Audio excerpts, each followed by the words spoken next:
வணக்கம். இந்த ஆழமான ஆய்வுக்கு உங்கள வரவேற்கிறோம். நீங்க எங்களுக்கு சில குறிப்புகள் அனுப்பியிருந்தீங்க. ஒரு குறிப்பிட்ட DeFi புரோட்டோகால் எப்படி வேலை செய்யுதுன்னு தெரிஞ்சுக்க உங்களுக்கு ரொம்ப ஆர்வம் இருந்ததை கவனிச்சோம். மேலோட்டமா பார்க்கும்போது ஆயிரக்கணக்கான சதவீதம் APY, அதாவது வருடாந்திர வட்டி தர்றத சொல்றாங்க. இதெல்லாம் எப்படி சாத்தியம்? இந்த பணமெல்லாம் எங்கிருந்து வருது? இதுதான் உங்க மனசுலயும் ஓடுற கேள்வி.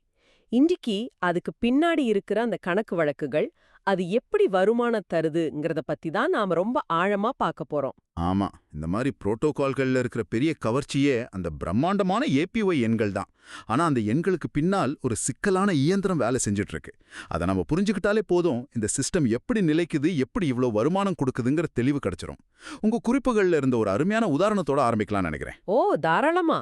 ஒருத்தர் $1000 முதலீடு செய்யும் போது உள்ளுக்குள்ள உண்மையிலேயே என்ன நடக்குதுன்னு பார்ப்போம். சரி, அதுல இருந்தே ஆரம்பிக்கலாம். இப்போ LGNS டோக்கனோட விலை $10ன்னு வச்சுப்போம். நான் ஒரு $1000 முதலீடு செஞ்சா எனக்கு 100 டோக்கன்கள் கிடைக்கும்.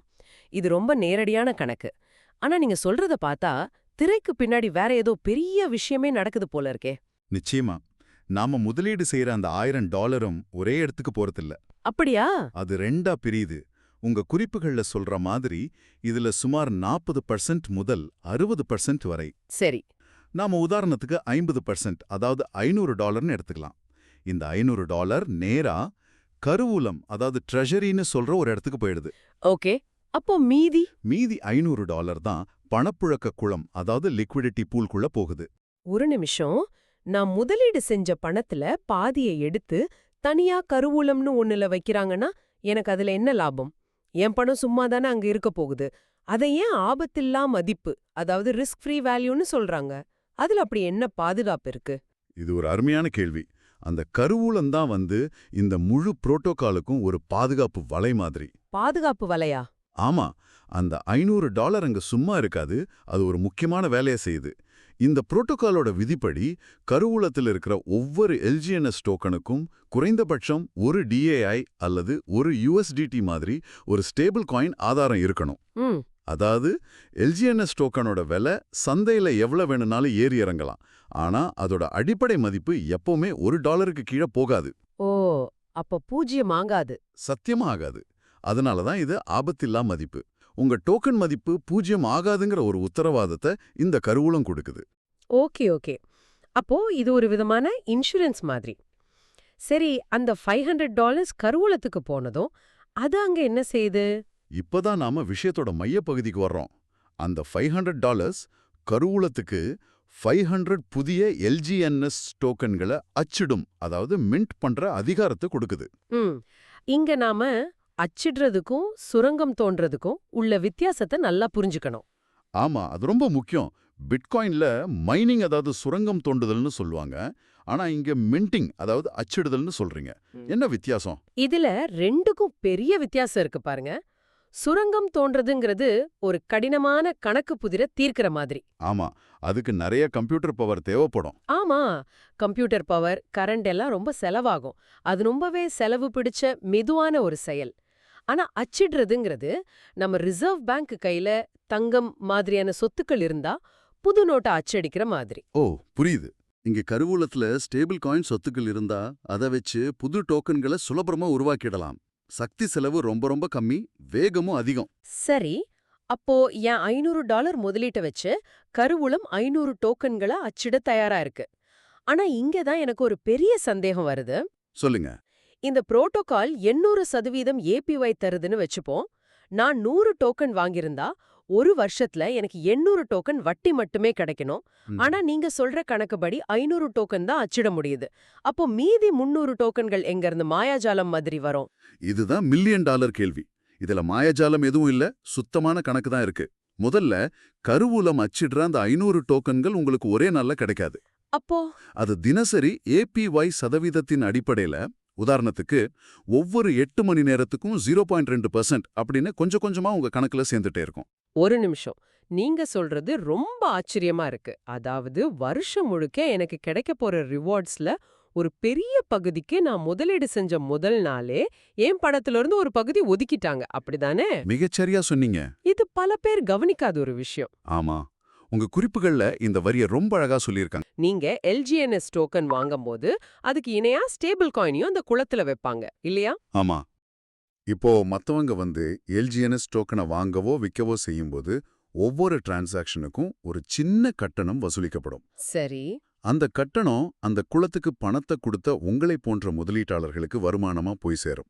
இந்த வழியில அந்த குளம் ஆண்டுக்கு 10% முதல் 40% வரை வருமானம் ஈட்ட முடியும். ஓ, அப்போ அந்த பண புழக்க குளம் வளர்ந்துகிட்டே இருக்கும். அந்த வளர்ச்சியிலிருந்து வர்ற வருமானத்தை வச்சுதான் மீதி 300 டோக்கன்களுக்கான நிதியை உருவாக்குறாங்களா? அதேதான். உங்க $500 பணப்புழக்க குளத்துல வளர்ந்து அது உருவாக்குற லாபம் தான் அந்த கூடுதல் டோக்கன்களுக்கு பின்னால இருக்கிற சக்தி. இது மட்டும் இல்லாம புதுசா முதலீட்டாளர்கள் உள்ள வரும்பொழுதும் அவங்க பணம் கருவூலத்துக்கும் பணப்புழக்க குளத்துக்கும் பெரியும்போது ஒட்டுமொத்த சிஸ்டமும் இன்னும் வலுப்பெறுது. அப்போ பல வழிகள்ல இருந்து வருமானம் வருது. ஆமா. இப்படி பல வழிகள்ல இருந்து வர்ற வருமானத்தை வச்சுதான் அந்த உயர் ஏபிஒயை பராமரிக்க முடியுது. சரி, ஒரு பக்கம் கருவூலம் டோக்கன்களை அச்சிடுது, இன்னொரு பக்கம் பணப்புழக்க குளம் வருமானம் ஈட்டுது. இது எல்லாம் சேர்ந்து தான் அந்த பெரிய ஏபிஒய் வருது. ஆனா இத இன்னும் சுலபமா புரிஞ்சுக்க முடியுமா? நம்ம எல்லாருக்கும் தெரிஞ்ச பேங்கிங் சிஸ்டத்தோட இத ஒப்பிட்டு உங்க குறிப்புகள்ல ஒரு நல்ல உதாரணம் கொடுத்திருக்காங்களே. ஆமா, ஆமா. அத பத்தி சொல்லுங்க. அது இன்னும் தெளிவா கொடுக்கும்னு நினைக்கிறேன். கண்டிப்பா. அந்த வங்கி ஒப்புமை இந்த அமைப்பை புரிஞ்சுக்க ரொம்ப ரொம்ப உதவும். நாம பேங்க்ல போய் ஒரு ஃபிக்ஸ்ட் டெபாசிட், அதாவது எஃப்டி போடுறோம்னு வச்சுக்கோங்க, ஒரு 7% வட்டிக்கு. ம். பேங்க் என்ன பண்ணும்? நம்ம பணம் முழுவதையும் லாக்கர்ல பூட்டி வைக்காது. இல்ல. அதுல ஒரு குறிப்பிட்ட பகுதியை, உதாரணமா 50% ரிசர்வ் பணமா அதோட கருவூலத்துல வச்சுக்கும். மீதி பணத்தை முதலீடு செய்வாங்க இல்லையா? ஆமா. மீதி 50% பணத்தை அரசு பத்திரங்கள், பங்குகள், பெரிய கார்ப்பரேட் கடனுன்னு பல இடங்கள்ல முதலீடு செய்வாங்க. அந்த முதலீடுகள்ல இருந்து வங்கிக்கு 100%, 200%ன்னு மிகப்பெரிய லாபம் கிடைக்கும். ஓஹோ. அந்த லாபத்துல இருந்து தான் நமக்கு அந்த 7% வட்டியை ரொம்ப சுலபமா கொடுக்கறாங்க. அவங்களுக்கும் பெரிய லாபம் நிக்குது. சரி, அந்த ரிசர்வ் பணம் அவங்க ரிசர்வ்ல வச்சிருக்கிற பணம் எதுக்குன்னா, ஒருவேளை நாம அவசரமா எஃப்டியை உடைக்க போனா நமக்கு கொடுக்க அவங்க கையில பணம் இருக்கணுங்கிறதுக்காக தான். இது ரொம்ப தெளிவா புரியுது. அப்போ இந்த கிரிப்டோ புரோட்டோகால்ல நம்ம முதலீடு செய்யற பணம் கருவூலம் பணப்புழக்க குழன் பிரியிறது, ஒரு வங்கி தன்னோட ரிசர்வ் பணத்தையும் முதலீட்டு பணத்தையும் பிரிக்கிற மாதிரி தான். கரெக்ட். அப்போ இந்த புரோட்டோகால்ல எஃப்டி மாதிரி ஏதாவது இருக்கா? உங்க குறிப்புகள்ல பத்திரங்கள், அதாவது பாண்ட்ஸ் பத்தி சொல்லிருக்காங்களே. மிகச் சரியான இணைப்பு. இந்த புரோட்டோகால்ல பத்திரங்கள் தான் வங்கியோட எஃப்டி மாதிரி. ஒரு பயனர் ஒரு பத்திரத்தை வாங்கும்போது அவர் தன்னோட பணத்தையோ அல்லது டோக்கன்களையோ ஒரு குறிப்பிட்ட காலத்துக்கு, உதாரணமா 600 நாட்களுக்கு லாக் பண்றார். லாக் பண்றாங்களா? ஆமா. அதாவது அந்த நேரத்துக்கு அதை விற்க முடியாது. இது அந்த புரோட்டோகாலுக்கு எப்படி உதவுது? ஏன் யாராவது தன்னோட பணத்தை எப்படி லாக் பண்ணணும்? ஒரு வங்கிக்கு நீண்டகால எஃப்டி எப்படி ஒரு நிலையான மூலதனத்தை கொடுக்குதோ அதே மாதிரி தான் இந்த பத்திரங்களும். ஓ. இது அந்த புரோட்டோகாலுக்கு ஒரு உத்தரவாதமான நீண்டகால பணப்புழக்கத்தை கொடுக்குது. இதனால அந்த புரோட்டோகால் இன்னும் தைரியமா நீண்டகால முதலீடுகளை செய்ய முடியும். மிக முக்கியமா இது பணப்புழக்க குளத்துல திடீர்னு எல்லாரும் டோக்கன்களை விற்கிற அந்த விற்பனை அழுத்தத்தை குறைக்குது. எப்படின்னா? ஏன்னா பத்திரங்கள் வாங்கினவங்களால உடனடியா விற்க முடியாது. அதனால டோக்கன் விலை நிலையா இருக்க இது ரொம்ப உதவுது. சரி, ஆனா இதுல முதலீட்டாளருக்கு என்ன லாபம்? அவங்க பணத்தை முடக்கறாங்களே. நல்ல கேள்வி. இத ஊக்குவிக்கத்தான் புரோட்டோகால் சில சலுகைகளை கொடுக்குது. பத்திரங்கள் மூலமா நீங்க டோக்கன் வாங்குனீங்கன்னா சந்தை விலையை விட குறைவான விலைக்கு, அதாவது ஒரு தள்ளுபடியில வாங்கலாம். ஓ, டிஸ்கவுண்ட் மாதிரி. ஆமா. அதோட கூடுதல் வெகுமதிகளும் கிடைக்கும். அதனால்தான் உங்க குறிப்புகள்ல இந்த பத்திரங்கள் தான் திட்டத்தோட முதுகெலும்புன்னு அழுத்தமா சொல்லியிருக்காங்க. இது நீண்டகால முதலீட்டாளர்களை உள்ள கொண்டு வந்து அமைப்பை ரொம்ப நிலையானதா மாத்துது. ஓகே. அப்போ இந்த சிஸ்டம் நல்லா வேலை செய்யணும்னா முதலீட்டாளர்கள் குறுகிய கால லாபத்தை மட்டும் பார்க்காம ஒரு நீண்ட கால நோக்கோட இருக்கணும்னு தெரியுது. இது முழுக்க முழுக்க பயனர் நடத்தையை சார்ந்தது. ஆமா. உங்க குறிப்புகள்ல இத விளக்க கைதியின் இருதலை கொல்லி நிலை, அதாவது பிரிசனர்ஸ் டிலமா அப்படின்னு ஒரு கேம் தியரி கான்செப்ட குறிப்பிட்டிருந்தாங்க. அது ரொம்ப சுவாரஸ்யமா இருந்துச்சு. அத பத்தி கொஞ்சம் விளக்க முடியுமா? அது ஒரு கிளாசிக் உதாரணம். 2 கைதிகள் ஒரு குற்றத்துக்காக பிடிக்கப்படுறாங்கன்னு கற்பனை பண்ணிக்கங்க. சரி. 2 பேரையும் தனித்தனி அறையில வச்சு விசாரிக்கிறாங்க. அவங்களுக்கு முன்னாடி சில ஆப்ஷன்ஸ் இருக்கு. ஆப்ஷன் 1, 2 பேருமே அமைதியா இருந்து ஒருத்தர் காட்டி கொடுக்காம இருந்தா போலீஸ் கிட்ட பெரிய ஆதாரம் இருக்காது.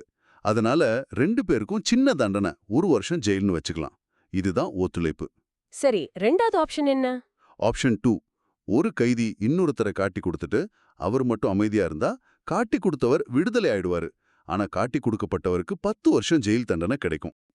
ஆனா மத்தவங்க ஹோல்டு பண்றதால புரோட்டோகால் பாதிக்கப்படும். ஒருவேளை எல்லாரும் வித்தா? ஒருவேளை எல்லாரும் பயந்து போய் அவசரமா விற்க ஆரம்பிச்சா விலை பயங்கரமா செறிஞ்சு புரோட்டோகால் பலவீனமாகி கடைசியில எல்லாருமே நஷ்டப்படுவாங்க. இதுதான் அந்த 3வது ஆப்ஷன். அப்போ இதோட நீதி கதை என்னன்னா, தனிப்பட்ட குறுகிய கால சுயநலம் ஒட்டுமொத்தமா எல்லாரையும் ஒரு மோசமான நிலைக்கு கொண்டு போகும். ஆனா பரஸ்பர ஒத்துழைப்பு நீண்ட காலத்துல எல்லாருக்கும் சிறந்த பலனை கொடுக்கும். துல்லியமா. அதனால தான் உங்க குறிப்புகள்ல இந்த வாக்கியம் இருக்கு. பரஸ்பர ஒத்துழைப்பு சிறந்த முடிவை உருவாக்கும். நீங்கள் நீண்ட காலத்திற்கு இதில் இருக்க திட்டமிடவில்லை என்றால் இதில் ஈடுபட வேண்டாம் என்று நாங்கள் பரிந்துரைக்கிறோம். இது வெறும் ஒரு டெக்னாலஜி மட்டும் இல்ல. ஆமா, இது வெறும் ஒரு தொழில்நுட்ப திட்டம் மட்டுமல்ல, இது ஒரு சமூக பரிசோதனையும் கூட. ரொம்ப அருமை. அப்போ இன்னைக்கு நாம பார்த்தத ஒரு முறை சுருக்கமா சொல்லணும்னா, ஒரு $1000 முதலீடு எப்படி கருவூலம் பணப்புழக்க குழம்புன்னு 2ஆ பிரியுது. ம், கருவூலம் எப்படி டோக்கன்களை அச்சிட்டு ஒரு பகுதி ஏபிஒய்க்கு உத்தரவாதம் கொடுக்குது. சரி. பணப்புழக்க குளம் எப்படி வருமானம் ஈட்டி மீதி ஏபிஒய்யை உருவாக்குது. ஆமா. அப்புறம் பத்திரங்கள் எப்படி ஒரு வங்கி எஃப்டி மாதிரி செயல்பட்டு நீண்ட கால நிலைத்தன்மைக்கு உதவுதுன்னு பார்த்தோம். கடைசியா இந்த முழு அமைப்பும் வெற்றிகரமா இயங்க பயனர்களோட கூட்டு நடத்த எவ்வளவு முக்கியம்னு கேம் தியரி மூலமா புரிஞ்சுக்கிட்டோம். ஆமா, இது வெறுமனே ஒரு டோக்கனை வாங்கி விற்பது சம்பந்தப்பட்டதில்ல. இது ஒரு முழு நிதிச் சூழல் அமைப்புல நாம பங்கேற்பது. சரிதான். இங்க நாம எடுக்கிற ஒவ்வொரு முடிவும் சாதாரணமா டோக்கன் வாங்குறதுக்கு பதிலா பத்திரங்களை வாங்குறது போன்ற முடிவுகள் அந்த முழு புரோட்டோகாலோட ஆரோக்கியத்திலையும் ஒரு நேரடி தாக்கத்தை ஏற்படுத்துது. இதுல தனிப்பட்ட முடிவுகளும் கூட்டு விளைவுகளும் ஒன்னோடொன்னு பின்னி பிணைஞ்சிருக்கு. நாம விவாதத்தவற்றின் அடிப்படையில நீங்க சிந்திப்பதற்கு இதோ ஒரு இறுதி எண்ணம். உங்க குறிப்புகள்ல இந்த நெறிமுறையின் டோக்கனை நீண்ட காலத்திற்கு வைத்திருப்பது பிட்காயினை விட சிறந்ததுன்னு ஒரு ஒப்பீடு இருக்கு. ம், பிட்காயின் சுழுமம் தோண்டுதல் மூலமா, அதாவது அதிக ஆற்றலை செலவழிச்சு உருவாக்கப்படுது. ஆனா இந்த டோக்கன் கருவூலத்தில் இருக்கிற நிஜ சொத்துக்களோட ஆதரவோட அச்சிடப்படுது. இந்த 2 வெவ்வேறு மாதிரிகளும் காலப்போக்குல முதிர்ச்சி அடைந்து முதலீட்டாளர் நம்பிக்கைக்கு போட்டியிடும்போது டிஜிட்டல் சொத்துக்கள்ல மதிப்பு என்பதற்கான வரையறை எதிர்காலத்துல எப்படி உருவாகலாம்? இதை யோசிச்சு பாருங்க.